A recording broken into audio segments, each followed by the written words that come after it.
শ্রীকৃষ্ণের বাঁশি কেবল একটি বাদ্যযন্ত্র নয়, আধ্যাত্মিক ও দার্শনিক দিক থেকে এর গভীর তাৎপর্য রয়েছে। আজকে আমরা শ্রীকৃষ্ণের বাঁশির গোপন ও গভীর রহস্যের কথা জানব। প্রথমত, এটি শূন্যতা ও আত্মসমর্পণের প্রতীক। বাঁশির ভেতরে সম্পূর্ণ ফাঁপা বা শূন্য থাকে, যা আমাদেরকে শেখায় যে ঈশ্বরকে অনুভব করতে হলে মানুষের মনকে অহংকার, কাম ও ক্রোধ মুক্ত করে শূন্য করতে হয়।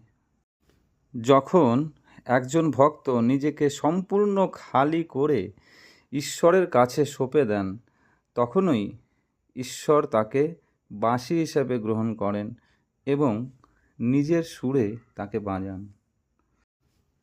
দ্বিতীয়ত, বাঁশি প্রাণের স্পন্দন।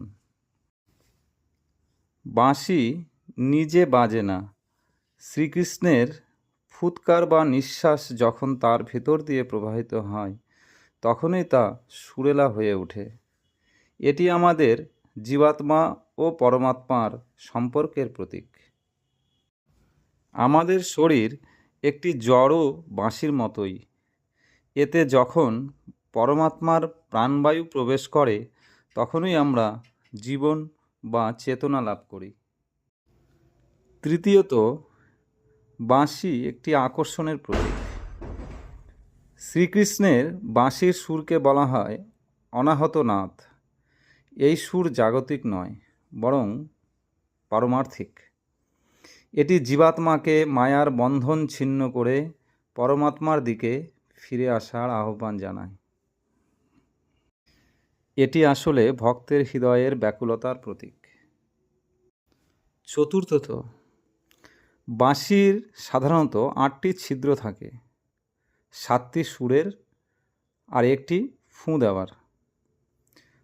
অনেকে এটিকে মানুষের পঞ্চেন্দ্রিয় এবং মন, বুদ্ধি ও অহংকারের প্রতীক হিসেবে দেখেন। যখন এই 8টি বিষয় কৃষ্ণের নিয়ন্ত্রণে থাকে, তখনই জীবন সঙ্গীতময় হয়ে ওঠে।